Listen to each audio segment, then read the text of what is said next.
The skyline of Miami shimmered like molten gold against the darkening horizon. The city never truly slept, it only changed rhythm. Down below, the streets pulsed with music, laughter, and the scent of salt from the nearby ocean. From the top floor of the Grand Meridian Hotel, the city looked like a kingdom of glass and light, each tower gleaming as if it belonged to gods rather than men. And tonight, one man stood above them all. James Carter, the man they called the King of Glass Towers. He emerged from the boardroom like a storm wrapped in silence. The meeting had gone exactly as planned. Numbers aligned, signatures inked, power exchanged behind polite smiles. Around him, investors and executives whispered in admiration and fear, their laughter sharp and forced. James's presence had that effect. Every movement he made carried purpose, every word carved precision. His tailored light blue suit reflected the soft glow of chandeliers overhead. The fabric crisp, the lines perfect. He exuded command, but behind those piercing blue eyes was a man who had long forgotten what it meant to live without calculation. As he stepped into the marble-floored lobby, heads turned subtly in his direction. His reputation preceded him like a shadow. The billionaire who built empires, crushed rivals, and never hesitated. They said James Carter could turn a handshake into a contract and a glance into a verdict. But what no one saw, not even those who worked closest to him, was the silence that waited when the doors closed and the applause faded. Power had made him untouchable, but it had also made him alone. His bodyguards moved around him in synchronized precision, tall, alert, and wordless. They were trained to read the air, to anticipate threats before they appeared. To them, James wasn't just a man. He was an objective, something to protect, a mission to execute. They flanked him as he crossed the lobby, their movements as silent as shadows. Outside, the warm night air rolled through the grand entrance as glass doors slid open. The hotel's courtyard was bathed in soft white light, the scent of ocean spray mingling with expensive cologne and burning fuel from idling engines. Parked at the edge of the curb was his black SUV, armored, tinted, gleaming beneath the security lamps like a predator at rest. It was more than transportation. It was a statement of control, an extension of the fortress he had built around his life. James adjusted his cufflinks and glanced briefly at his reflection in the polished glass doors. The man staring back looked like someone who had everything: success, power, and the world's respect. Yet even in that perfect image, he could see the faintest hint of weariness in his own eyes, a flicker of something human trying to be remembered. He ignored it, the way he had ignored it for years. The hum of engines filled the air as chauffeurs opened doors and bodyguards scanned the perimeter. Conversations from the hotel spilled into the night. Laughter from men who measured friendship and profit. Shallow compliments traded between strangers wearing masks of charm. James moved past it all, his gaze fixed on his phone, thumb scrolling through figures and emails. Business didn't pause for sunsets or silence. A gust of warm wind brushed against his face as he descended the steps. Somewhere nearby, waves crashed faintly against the shore, a reminder that the ocean, vast and endless, didn't care who owned what. The sound felt strangely distant, like an echo from a life he once lived but couldn't recall. For James Carter, this was just another evening, another meeting conquered, another empire fortified. He believed his world was unshakable, built on logic and steel. Yet as he walked toward his waiting SUV, surrounded by loyal guards and luxury, a small figure sat unnoticed at the edge of the courtyard. A child's silhouette beneath the marble columns, quiet and still. He didn't see her, not yet. The girl's presence was too small, too ordinary for a man like him to notice. But fate was patient. It waited in the spaces between seconds, in the breath before something changes forever. And as the city lights glimmered around him, beautiful, hollow, eternal, James Carter had no idea that this night, meant to end in quiet triumph, would soon shatter the illusion of safety he had spent his entire life building. The marble pillars of the Grand Meridian towered high above the street, their surfaces reflecting streaks of gold and white from the hotel lights. Beneath that magnificent canopy, unnoticed by almost everyone who passed, sat a little girl in a wrinkled yellow dress. Her small hands clutched each other tightly in her lap, the fabric gathered like crumpled sunlight around her knees. Lily had been waiting for hours. The noise of the lobby drifted out to where she sat. Laughter, glass clinking, shoes clicking across polished floors. Sounds of a world that didn't even know she existed. Her father was somewhere inside that world, deep in the kitchen where steam and fire ruled, washing dishes for the kind of people who never looked at men like him long enough to see their faces. Every night he told her the same thing. Stay close to the light, Lily, don't talk to strangers. And remember, sir, you're braver than you think. Tonight she needed those words more than ever. The air was warm and heavy, filled with the scent of salt and perfume. Valets in pressed uniforms moved briskly between cars, calling out ticket numbers while guests in diamonds and silk coats hurried to their waiting vehicles. Nobody paid attention to the little girl sitting by the column. To them, she was just part of the background, another unnoticed detail in a flawless evening. But Lily noticed everything. She saw the way the guards scanned the area before the tall man in the blue suit, James Carter, stepped through the lobby doors. She watched the flashes of camera lights as paparazzi lingered behind security tape, and she heard the faint, quick murmurs of two men standing only a few steps from her hiding place. They wore earpieces like the others, but their tone was different, hurried, nervous, and laced with something darker. Their voices blended with the rumble of cars at first, just noise. Then one of them spoke louder, the words rolling off his tongue in Spanish. Está hecho. Lo arreglamos esta noche. No va a llegar a casa. It's done. We rigged it tonight. He won't make it home. The sentence struck Lily like a lightning bolt. She froze, her breath caught halfway in her throat. She had heard Spanish her entire life. Her grandmother had spoken it with her over bedtime stories and songs, and there was no mistaking what those words meant. Her stomach tightened, her heart hammering in her chest. She glanced toward the man in the blue suit, the one everyone was protecting. He walked calmly, phone in hand, surrounded by bodyguards who looked too strong, too sure. It was impossible to imagine anyone hurting him. Yet deep down, the fear inside her whispered that what she'd heard was real. Lily's small fingers dug into the fabric of her dress. She wanted to move, to speak, but her voice felt trapped behind her teeth. Her eyes darted toward the guards who had spoken. One of them glanced in her direction, and for a fleeting moment their gazes met. A chill ran through her. He smiled, not kindly but sharply, like someone who had seen her but decided she didn't matter. She turned her face away, pretending to tie her shoe, her curls falling forward to hide the panic in her eyes. The lights of the hotel seemed brighter now, the night air thicker. Every sound grew sharper, the soft click of expensive heels, the distant splash of the ocean, the electronic chirp of car doors unlocking. Then, from the corner of her eye, she saw James Carter approaching his SUV.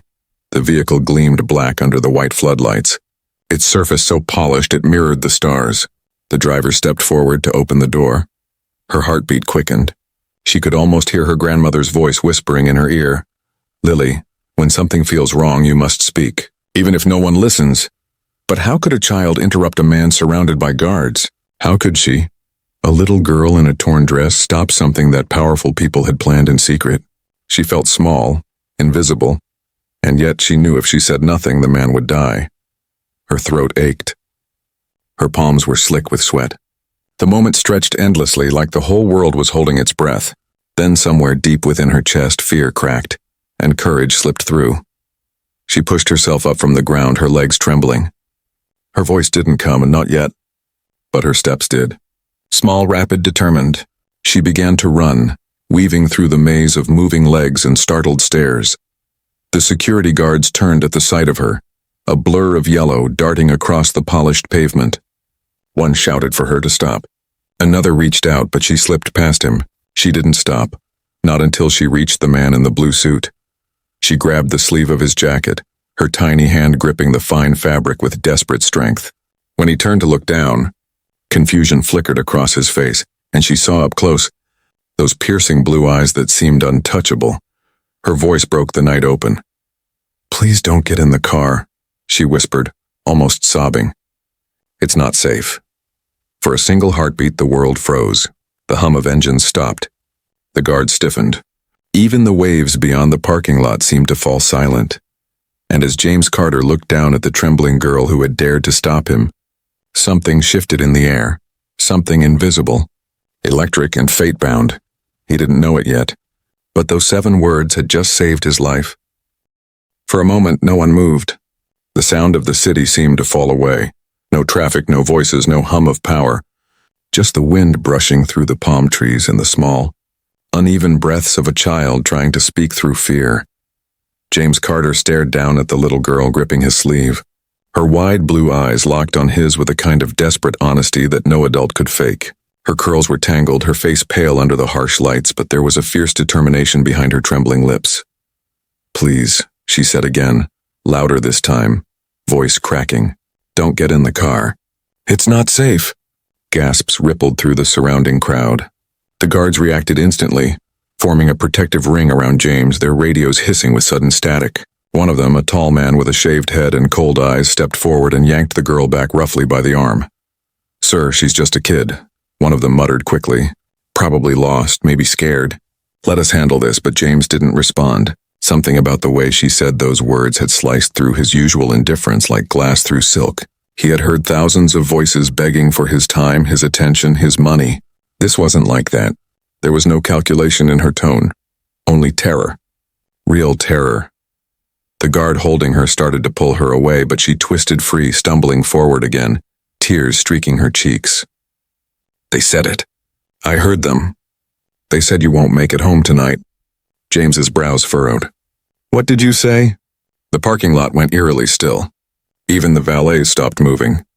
The girl's words hung heavy in the humid Miami air. Lily wiped at her tears with the back of her hand.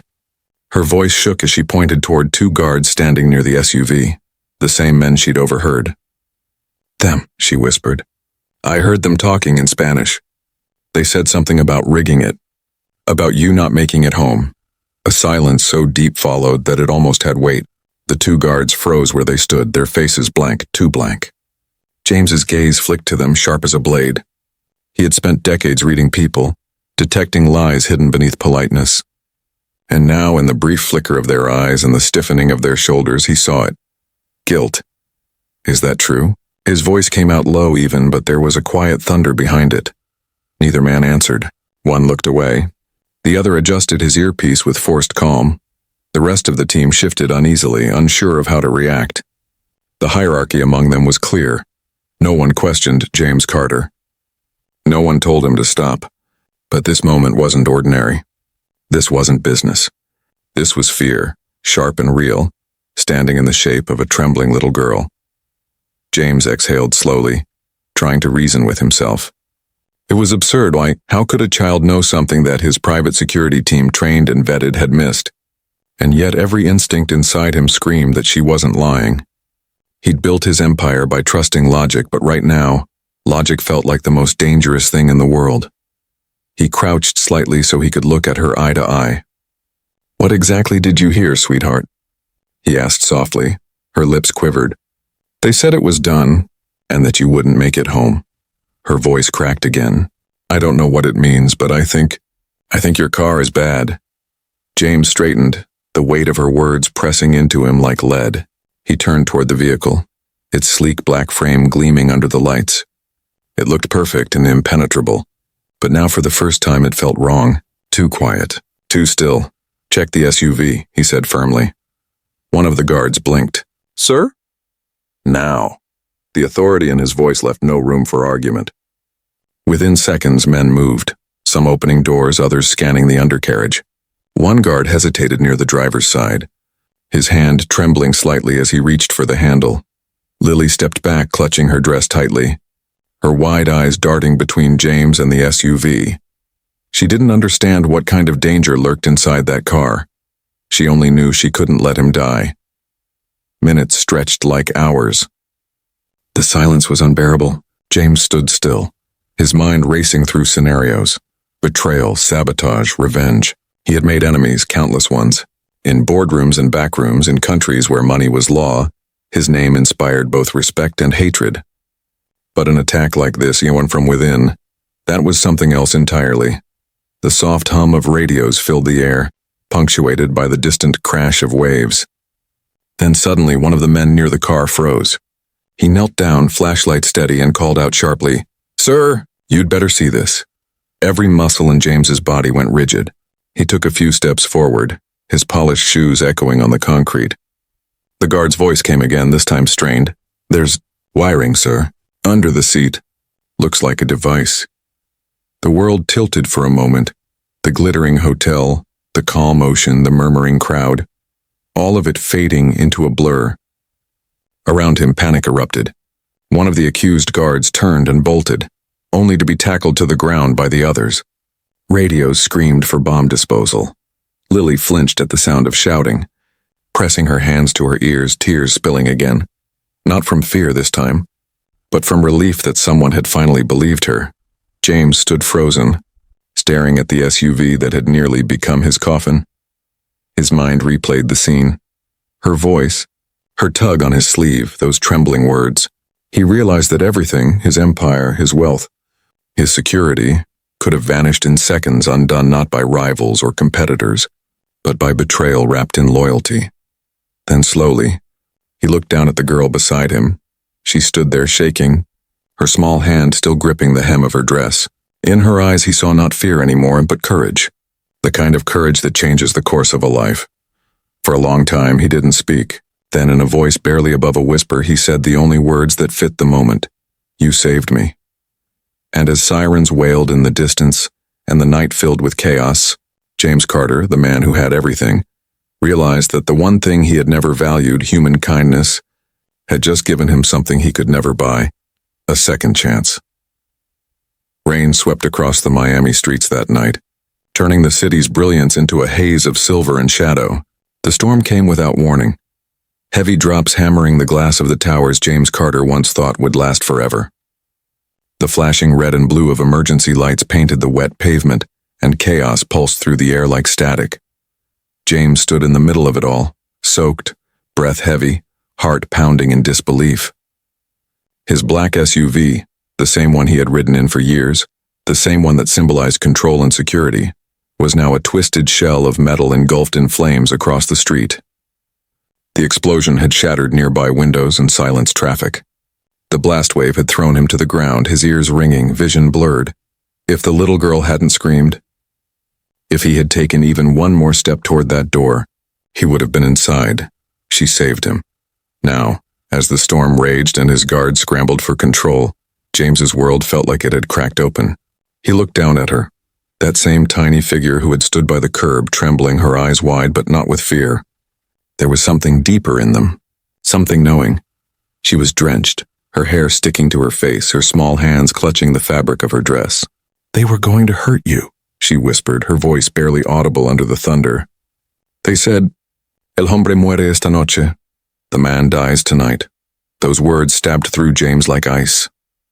He stared at her, confusion and adrenaline colliding in his chest. "Who said that?" he demanded, his tone sharp but shaking. "What did you hear?" She pointed to the alleyway behind the hotel, her hand trembling. "Two of your guards," she said. "The tall one with the scar, and the one who wears black gloves. They spoke in Spanish. They didn't see me." James turned slowly toward the alley. His remaining bodyguards, the ones who had survived the blast, exchanged uneasy glances. He'd trusted these men with his life for years. He'd hired them through private security firms, vetted them through background checks and intelligence databases. But trust, he realized, had been just another illusion. "Get her inside," he ordered coldly, his voice regaining its iron edge. The girl flinched, and for a second guilt flickered in his expression, but only for a second. "Sir," one of his men said, "we need to get you to a safe location. We don't know how many—" James cut him off. "I said, get her inside." His tone left no room for argument. Then he turned, stepping toward the flickering flames of his destroyed vehicle. The storm masked the tremor in his hands. The power he once commanded so easily now felt distant, useless. For the first time in his life, James Carter didn't have control, and that realization terrified him more than death itself. Inside the hotel, the girl sat quietly on the marble floor, wrapped in a towel by the staff. Her eyes never left the door. She kept whispering the same thing over and over like a prayer. They said it twice. El hombre muere esta noche. When James finally returned, his soaked suit clinging to his frame, he crouched beside her.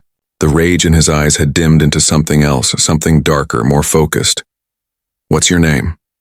he asked softly. "Luna," she said, barely meeting his gaze. "Luna," he repeated. "You did something very brave tonight." She shook her head. I didn't do it to be brave, she said.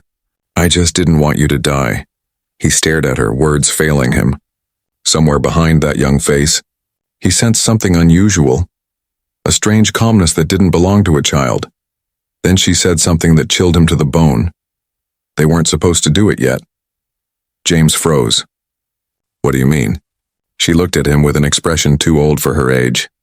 They were talking about tomorrow, about something at your building. The glass tower. The name hit him like a blow. The glass tower was his headquarters, the core of his empire. Every secret, every account, every power move he'd made in the last decade was tied to it. Before he could ask more, the lobby lights flickered. A moment later, every bulb went dark. The entire hotel plunged into darkness. Screams echoed down the hallways. The guards drew their weapons, flashlights flickering in frantic beams. Thunder cracked outside, shaking the windows. Then, faintly, through the blackout, came the echo of a single gunshot. James instinctively pulled Luna close, ducking behind a column. His mind raced. When was it an attack? A warning? Or had the traitors already made their next move? As the backup power kicked in and dim emergency lights flickered to life, James saw something that made his blood run cold. On the marble floor near the entrance, written in the girl's dripping handwriting, in shaky but unmistakable letters, were the words, "They know you're alive." And as James stared at her, realizing that this child was not as ordinary as she appeared, a terrible truth began to form in his mind. Luna hadn't just overheard the plot, she was part of it. But if that was true, why had she saved him? Thunder rolled over the city like a warning from the heavens. The storm had slowed, but the air still crackled with electricity. That strange, heavy stillness after chaos when the world seems to hold its breath. Inside the Grand Meridian, police sirens wailed faintly in the distance while agents from James Carter's private security network flooded the area. But none of them could explain what had just happened. The SUV explosion, the power outage, the single clean gunshot that echoed through the blackout, and the little girl who had somehow known everything before it happened. James stood in the middle of the dimly lit hotel suite that now served as his temporary command post. His clothes were still damp, his hands trembling slightly despite the whiskey glass he held. He wasn't used to fear, not this kind. He'd faced corporate takeovers, political pressure, and international threats, but this felt different. This was personal. On the couch sat Luna, wrapped in a blanket too big for her small frame. The firelight painted soft shadows across her face, innocent, calm, and yet knowing. Her dark eyes followed James wherever he moved, as if she could see straight through the armor he wore. He paced before her, voice low but taut with suspicion. "Tell me everything you heard," he said. Word for word. Luna hesitated. "They said, the man dies tonight." And then one of them said something about the switch, about how they had to make sure he gets in the car before it goes off.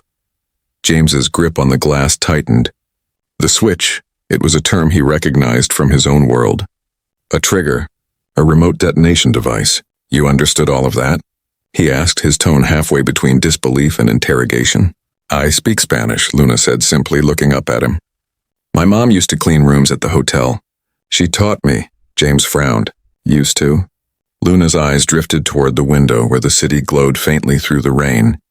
"She disappeared 2 weeks ago," she whispered. "She worked here. Then one day she didn't come home." That silence that followed was heavy, too heavy. James set the glass down and studied her. She wasn't lying. At least not about that. He could see the truth in the tremor of her hands, the small shiver she tried to hide. But there was something else too, a strange composure. Like she'd seen far more than any child should. A knock on the door broke the moment. One of his guards, Daryl, stepped inside, his voice urgent. "Sir, we found something in the wreckage." He held out a small, half-melted metal casing. "It's a detonator, military grade. Whoever planted this wasn't just sending a message. They wanted confirmation of death." James took the device, his jaw tightening. "And the source?" Daryl hesitated. "We traced the serial number to a batch stolen from a private defense contractor in Colombia last year. Sir, whoever's behind this has deep connections," James finished grimly, "and knows my every move." He turned toward the window, staring down at the glittering reflection of the glass tower miles away. His empire, His pride. His prison. That's when Luna spoke again, softly, almost afraid to be heard. They were talking about the tower too, she said. About something happening tomorrow morning. Something called the reset. James's heart skipped a beat. The reset? She nodded. They said once it happens, he'll lose everything, money, power, name, everything will be gone. The room went silent. Even the storm outside seemed to pause. James felt a chill crawl down his spine. Whoever they are, he muttered, they're not just after me. They're after my entire legacy. He turned toward Daryl. Double the guards at the tower. Seal every floor. No one gets in or out without my clearance. Yes, sir, Daryl said and hurried out. Luna watched him closely. You don't trust anyone, do you? She asked. James gave a bitter half-smile. Trust built this, he said, gesturing toward the skyline. And trust destroyed it. She tilted her head, studying him with unnerving calm. You built glass towers, Mr. Carter. Maybe you forgot that glass breaks. For a long moment he couldn't speak. That single sentence, from the mouth of a child, cut through layers of pride and arrogance he'd worn for years. But before he could respond, the lights flickered again. Then just as quickly they stabilized. James glanced at the control monitor on the wall, a secure digital display linked to his tower's network. Only now a message was flashing across the screen in red. The reset begins at sunrise. His heart pounded. He moved closer, trying to trace the signal source. It wasn't coming from his own systems. It was an external breach. Someone was inside his network, already inside. And then, beneath the warning message, new text appeared letter by letter. She's not what you think. James froze, turning toward Luna. She was still sitting quietly, her dark eyes unreadable. Lightning flashed outside, illuminating her face, and for a split second he saw it. A faint mark on her wrist hidden beneath the edge of her sleeve. A pattern that looked eerily like the logo of one of his own companies, the security division that designed encryption systems for military clients. His pulse quickened. Luna, he said carefully, where did you get that? She followed his gaze, then instinctively pulled her hand back, covering the mark. It's just a tattoo, she said quickly. No, James said, stepping closer. It's not. The storm outside howled again, and in that moment, between thunder and silence, James Carter understood something terrifying. This child hadn't just saved him. She'd been sent to him, and sunrise, the time of the reset, was only hours away. The rain had stopped by midnight, but Miami did not sleep. It hummed like a wounded machine beneath the bruised sky, restless, electric, waiting for dawn. From the penthouse of the Grand Meridian Hotel, James Carter could see his empire stretching outward in lights, the glass tower shimmering like a blade cutting through the clouds. To everyone else, it was the symbol of triumph. To James tonight it looked like a target. He stood before the panoramic window, his reflection blending with the cityscape, sharp, haunted, hollow-eyed. Behind him, the suite was filled with activity. Security teams murmured into earpieces, laptops hummed with encrypted feeds, and the blue glow of multiple screens painted the room in ghostly light. Every channel James monitored showed one thing: infiltration. The system breach wasn't isolated to the SUV or the network at the tower. Whoever orchestrated this was inside everything. The building servers, the communication grid, even the AI defense firewall that James had personally overseen. Years of innovation and billions of dollars were being dismantled by invisible hands. He should have been panicking. Instead, James Carter felt something new, something he hadn't felt in years. Rage. He turned sharply toward Daryl, his chief of security. Whoever's in my network, find them, James ordered. I don't care if you have to burn every server we own and trace the source. Daryl hesitated. Sir, it's not external anymore. The breach is coming from inside our encrypted root access. That means, James finished the thought coldly, someone inside my company is doing this. A silence spread through the room, heavy as thunder. Across the suite, Luna sat quietly on the couch again, her small form wrapped in the same oversized blanket. She watched everything but said nothing. Her big dark eyes flicked between the screens and James's pacing figure, her mind absorbing every sound. Luna, James said finally, turning toward her, you need to tell me the truth. You knew about the car, you knew about the reset and that mark on your wrist. It's not what you think, she said softly. Then what is it?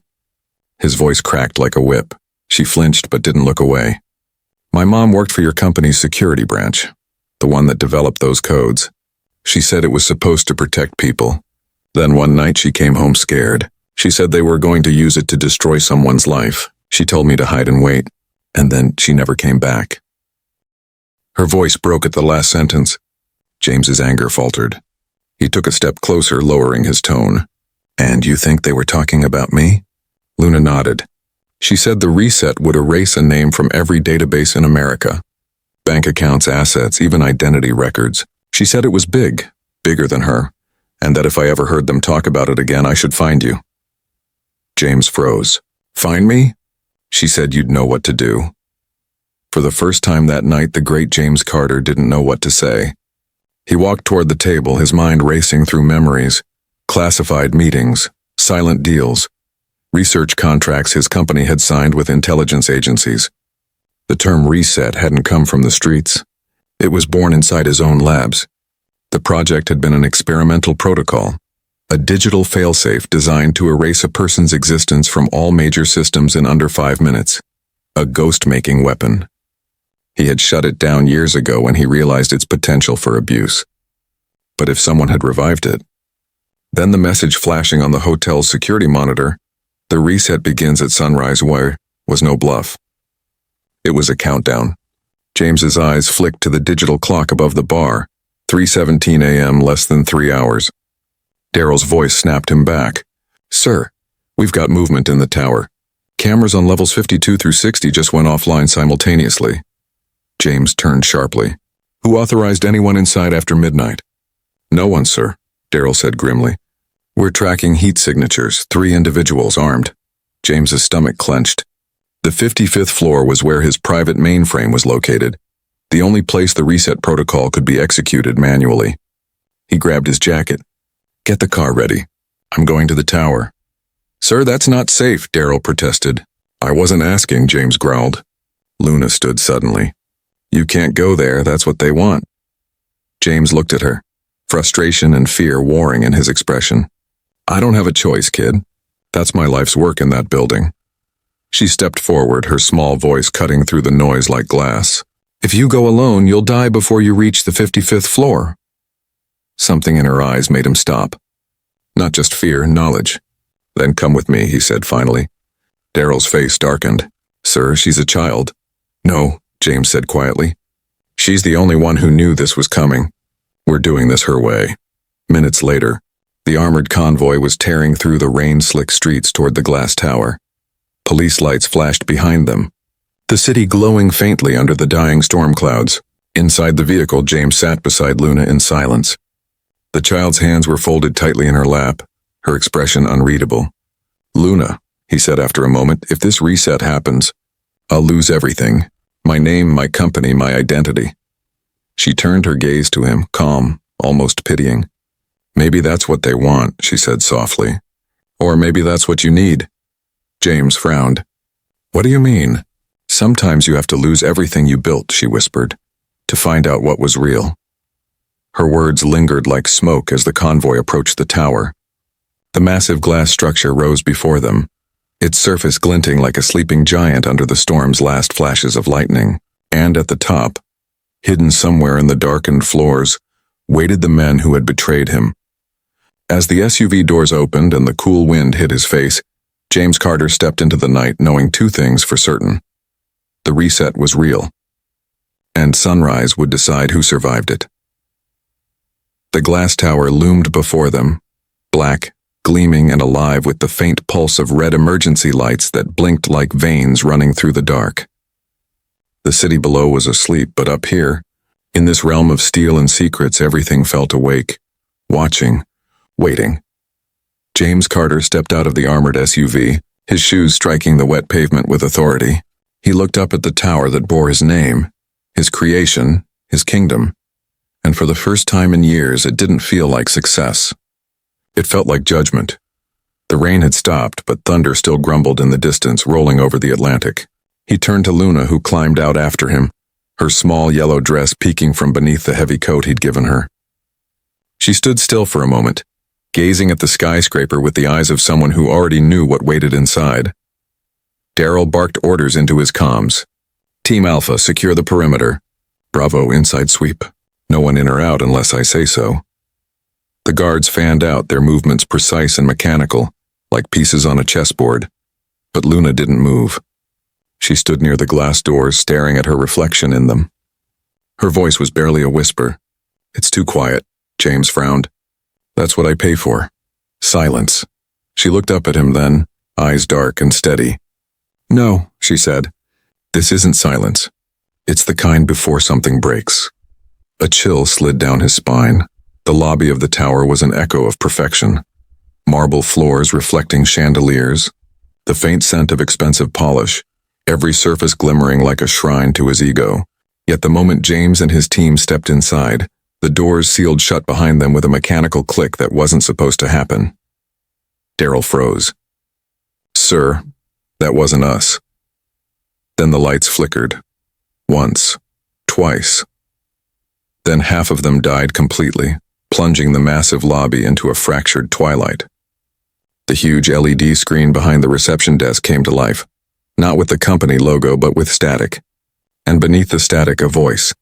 It was distorted, mechanical, but unmistakably human. James Carter, it said slowly, the king of glass and ghosts. Welcome home. Every guard raised their weapon. James stood rooted to the spot, his jaw tightening. Who are you? He demanded. The voice laughed and low, cruel, almost intimate. You built this empire on erasure. You silenced competitors, buried whistleblowers, and called it progress. You forgot the people who built your towers from the ground up.